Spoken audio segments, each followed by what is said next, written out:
Price the Lord. ஆண்டவரும் இரட்சகருமாய் இருக்கிற இயேசு கிறிஸ்துவின் நாமத்தினாலே தினம் ஒரு தீர்க்க தரிசனம் என்கிற தேவனுடைய வார்த்தைக்கு உங்களை வரவேற்கிறோம். தீர்க்க தரிசனம் என்பது தேவ ஆவியால் அருளப்பட்ட தேவனுடைய வாக்குத்தத்தமான வார்த்தை மாத்திரமே. இந்த நாளுக்குரிய தீர்க்க தரிசனமான வார்த்தைகளை வாசித்து நாம் செபிக்கலாம். ஆமோஸ் 9வது அதிகாரம் 13வது வசனத்தை நான் வாசிக்கிறேன்.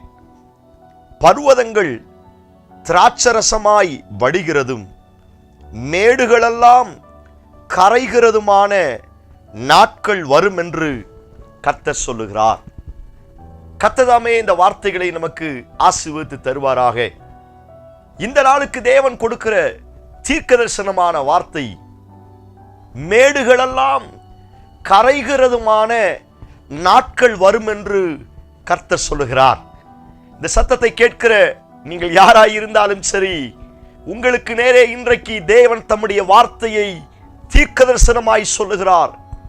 மேடுகளெல்லாம் கரைகிறதுமான நாட்கள் வரும் என்று இயேசு வாக்குத்தத்தம் பண்ணுகிறார். இன்றைக்கும் நம்முடைய வாழ்க்கையில் சத்துருவானவன் அநேக மேடுகளை நமக்கு முன்னே வைத்து விடுகிறான். அநேக தடைகளை நமக்கு முன்னே வைத்து விடுகிறான். அநேக குறைவுகளை, மலை போன்று இருக்கிறதான பெரிய பெரிய சூழ்ச்சிகளை நமக்கு முன்னே சத்துரு வைத்து விடுகிறான். இன்றைக்கும் எப்படியாவது அதை தாண்டி விடலாம், அதை ஜெயிச்சிடலாம், அதை ஓவர் கம் பண்ணிடலாம் அப்படின்னு சொல்லிட்டு பல முயற்சி எடுத்தாலும் அநேக நேரங்களில் அவன் கட்டி வைத்திருக்கிற மலையை அல்லது அவன் கட்டி வைத்திருக்கிற அந்த மேடுகளை தாண்டி நம்மால் கடந்து செல்ல முடிவது கிடையாது. அந்த மேடுக்கு அப்புறத்தில் எனக்கு தேவையான அநேக நன்மைகள் இருக்கிறது என்பது எனக்கு தெரியும். அந்த மேடுக்கு அந்த பக்கம் என் பிள்ளைகளுக்கு தேவையான, என் ஃபேமிலிக்கு தேவையான அத்தனை ஆசீர்வாதங்கள் இருக்கும் அப்படின்னு எனக்கு ரொம்ப நல்லா தெரியும். ஆனாலும் அந்த மேடுகளை தாண்டுவதற்கு அநேக நேரத்தில் எனக்கு பலன் இல்லாமல் போய்விடுகிறது. அந்த மேடுகளை ஜெயிப்பதற்கு அநேக நேரத்தில் எனக்கு விசுவாசம் இல்லாமல் போய்விடுகிறது. அந்த மேடுகளை தாண்டி அந்த பக்கத்தில் இருக்கிற தேவன் வைத்திருக்கிற முழுமையான ஆசீர்வாதங்களை பெற்றுக்கொள்ள கூடாதபடி அநேக நேரத்தில் என்னுடைய விசுவாசமும் ஜெபமும் என்னுடைய ஆவிக்குரிய வாழ்க்கையும் குறைவுபடுகிறபடியினால் நான் அதை தாண்ட முடியாமல் இன்றைக்கும் மேடுகளுக்கு முன்னே அல்லது மேடுகளுக்கு கீழே அழுது கொண்டிருக்கிறவர்கள் ஏராளம்.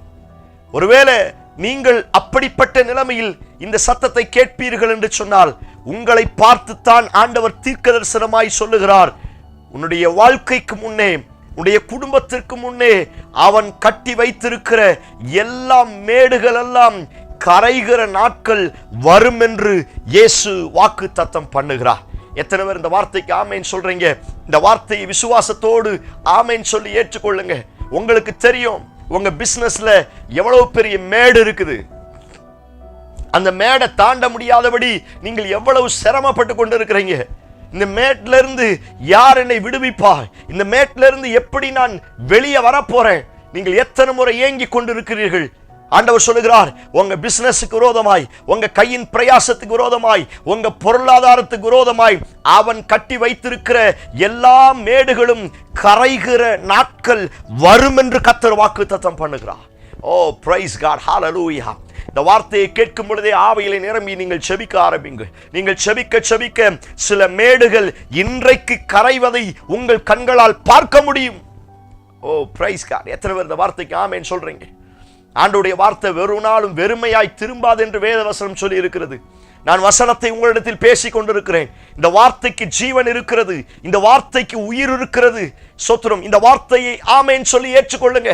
உங்களுக்கு தெரியும் எது பெரிய மேடை போல் இருக்கிறது, எது நீங்க தாண்ட முடியாத, நீங்கள் கடக்க முடியாத பெரிய மேடை போல் எது இருக்கிறது. ஒருவேளை ஒரு பெரிய வியாதி ஒரு மேடை போல இருக்கிறதா? எப்படியாவது இதை தாண்டிடலாம், எப்படியாவது ஜெயிச்சிடலாம். ஒருவேளை முடியாத சூழ்நிலையில் இந்த சத்தத்தை கேட்டுக்கொண்டு இருக்கிறீர்களா? அந்த வியாதி கரைகிற நாட்கள் வரும் என்று கர்த்தர் இந்த வாக்கு தத்தத்தை உங்களுக்கு சொல்லுகிறார். ஒருவேளை சில மந்திரவாதங்களும் சில பிள்ளி சுனியங்களும் உங்க வாழ்க்கைக்கு முட்டுக்கட்டையா இருக்கிறதா? எப்படியாவது ஜெயிச்சிடலான்னு பார்க்கிறேன், எப்படியாவது மேல வந்துடலான்னு பார்க்கிறேன், எப்படியாவது தாண்டிடலான்னு பார்க்கிறேன். ஆனால் இன்றைக்கும் அநேகர் எனக்கு விரோதமாய் செய்வனை செய்து வைக்கிறார்கள், மந்திரவாதம் பண்ணி வைக்கிறார்கள். அநேகர் பொறாமைப்பட்டு கொண்டிருக்கிறார்கள், என்னை வித்தியாசமாய் பேசிக் கொண்டிருக்கிறார்கள். அநேகர் இன்னைக்கு என்ன வித்தியாசமாய் குறைவுகளோடு ஸ்தோத்திரம் சாபமான வார்த்தைகளோடு பேசிக் கொண்டிருக்கிறார்கள். ஆகவே இதை என்னால் ஜெயிக்க முடியாது அப்படிங்கிற வேதனையோடு இந்த சத்தத்தை கேட்டுக்கொண்டிருக்கிறீர்களா? உங்களை பார்த்துத்தான் ஆண்டவர் இந்த வார்த்தையை தீர்க்கதரிசனமாய் சொல்லுகிறார். அவன் கட்டி வைத்திருக்கிற அத்துணை மந்திரவாதங்களும் அத்துணை பிள்ளி சுனிகளும் கரைகிற நாட்கள் சமீபத்தில் இருக்கிறது என்று கர்த்தர் வாக்கு தத்தம் பண்ணுகிறார். ஓ பிரைஸ் காட், ஹல்லேலூயா. விசுவாசிங்க. இந்த வார்த்தையை கேட்கும் பொழுதே ஆவியில நிரம்பி செபிக்க ஆரம்பிங்க.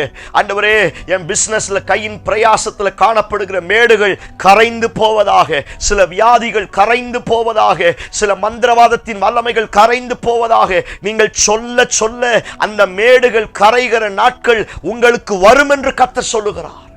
ஓ பிரைஸ் காட், ஹல்லேலூயா. நான் இந்த வார்த்தை இப்படி சொல்லுகிறேன், உங்கள் போராட்டத்துக்கு ஒரு முடிவை கர்த்தர் ஏற்படுத்த போகிறார். உங்க பிரச்சனைக்கு ஒரு முடிவை கர்த்தர் ஏற்படுத்த போகிறார். புதிய ஏற்பாட்டில் இயேசு சொல்லி இருக்கிறார் அல்லவா, இந்த மலையை பார்த்து பெயர்ந்து சமுத்திரத்தில் போய் விழு என்று சொன்னால் அது அப்படியே நடக்கும் என்று ஆண்டவர் சொல்லி இருக்கிறார் அல்லவா.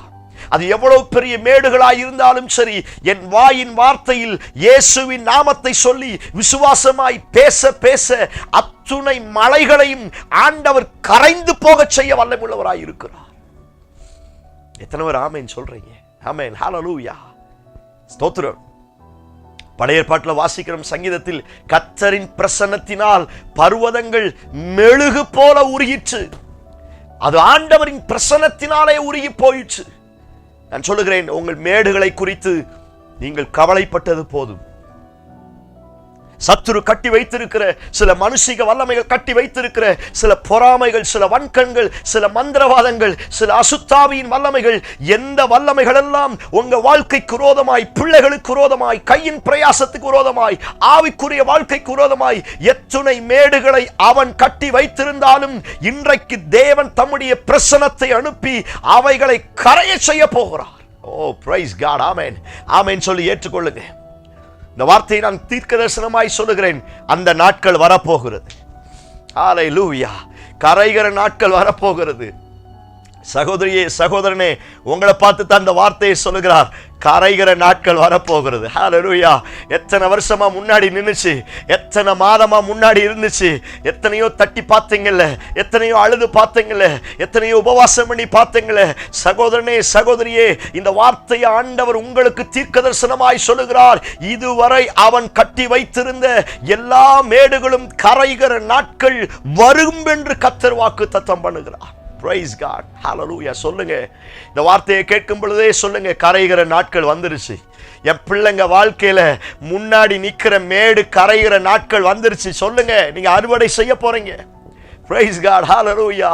உங்க பொருளாதாரத்துல முன்னாடி நிக்கிற மேடு கரைன்னு சொல்லுங்க, அது கரைய போகிறது. ஸ்தோத்திரம். பல வருஷமா சில கேஸ்கள் நடந்து கொண்டு இருக்குதா? பல வருஷமா சில ஸ்தோத்திரம் வழக்குகள் நடந்து கொண்டு இருக்கிறதா? ஆண்டவர் சொல்லுகிறார், அந்த வழக்குகள் ஸ்தோத்திரம் கரைகிற நாட்கள் வந்து கொண்டிருக்கிறது என்று கர்த்தர் வாக்கு தத்தம் பண்ணுகிறார். எது உங்களுக்கு மேடாக இருந்தாலும் சரி, நம்பிக்கையோடு அறிக்கை செய்யுங்கள், கரைகிற நாட்கள் வருகிறது. ஓ பிரைஸ் காட். அவன் எவ்வளவு கட்டினாலும் சரி, பாபேல் கோபுரத்தையே இயேசு இடித்து போட்டார் என்று வேதத்தில் வாசிக்க முடியும். மேல வரைக்கும் கட்டினாங்களா? நாங்கள் வானத்து வரைக்கும் போவோம் எல்லாரும் சேர்ந்து கட்டினாங்களா? ஒரு நிமிஷத்துல அவ்வளவு பெரிய கோபுரத்தையே ஆண்டவர் இடிச்சு போட்டார் அப்படின்னா, நான் சொல்லுகிறேன், அவன் கட்டி வைத்திருக்கிற அந்த சின்ன மேடு எம்மாத்திரம். மலைகளே ஸ்தோத்திரம் பெயர்ந்து சமுத்திரத்துல போகும் அப்படின்னா, அவன் கட்டி வைத்திருக்கிற அந்த சின்ன மேடு எம்மாத்திரம். நீங்கள் விசுவாசியுங்கள், ஆண்டவர் அதை கரைய செய்ய போகிறார். உங்க ஊழியங்களுக்கு விரோதமாய், உங்க சபைக்கு விரோதமாய் சத்துருவானவன் மனுஷிக வல்லமைகள் எத்தனை மேடுகளை கட்டி வைத்திருந்தாலும் அத்துணை மேடுகளையும் இயேசு உனக்காய் கரைய செய்ய போகிறார். ஓ, எத்தனை பேர் இந்த வார்த்தைக்கு ஆமென் சொல்றீங்க? Praise God. நம்பிக்கையோடு அறிக்கை செய்யுங்க. இந்த வார்த்தையை மறுபடியும் கன்ஃபஸ் பண்ணுங்க. ஸ்தோத்திரம். ஒவ்வொரு நாளும் அறிக்கை செய்யுங்க, மேடுகள் எல்லாம் கரைகிற நாட்கள் வரப்போகிறது. என் குடும்பத்தினுடைய மேடுகள் கரைகிற நாட்கள் வரும் சொல்லுங்க. என் பிள்ளையின் எதிர்கால வாழ்க்கை, திருமண வாழ்க்கை, சொத்திரம், குழந்தை இல்லாமல் இருக்கிற அந்த மேடுகள் கரைகிற நாட்கள் வரும். நான் சொல்லுகிறேன், இந்த வார்த்தையை சொல்ல சொல்ல அந்த நாள் சீக்கிரத்திலே வரும் என்று கர்த்தர் வாக்குத்தத்தம் பண்ணுகிறார். அது இனி பொய் சொல்லாது, இனி அது தாமதிக்காது, அது நிச்சயம் சீக்கிரமாய் தீவிரமாய் நடப்பிப்பேன் என்று இயேசு சொல்லி இருக்கிறார் அல்லவா? தீவிரமாய் அந்த நாட்களை கர்த்தர் உங்களுக்கு கொண்டு வருவாராக. கண்களை மூடி என்னோடு சேர்ந்து ஜெபிக்க ஆரம்பியுங்கள். Praise God, hallelujah. மேடுகளெல்லாம் கரைகிறதுமான நாட்கள் வரும் என்று சொன்னீரே.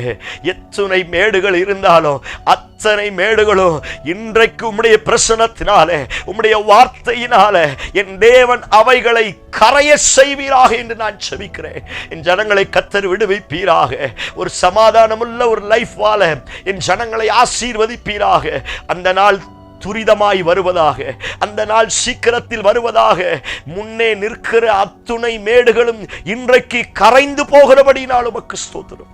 இந்த வார்த்தையின் பிரகாரம் கர்த்தர் அப்படி செய்வீர் என்று நம்புகிறோம். இயேசு கிறிஸ்து மூலம் ஜெபிக்கிறோம். ஜெபம் கேளும் நல்ல பிதாவே. ஆமென், ஆமென். Praise the lord. நம்பிக்கையோடு இந்த நாளை துவங்குங்கள். முன்னே நிற்கிற அத்துணை மேடுகளும் கரையில நாள் வந்துவிட்டது. இந்த செய்தி உங்களுக்கு ஆசீர்வாதமாக இருக்கும் என்று சொன்னால் மற்றவர்களுக்கு ஷேர் பண்ணுங்க. கர்த்தர் பெரிய காரியங்களை செய்வாராக.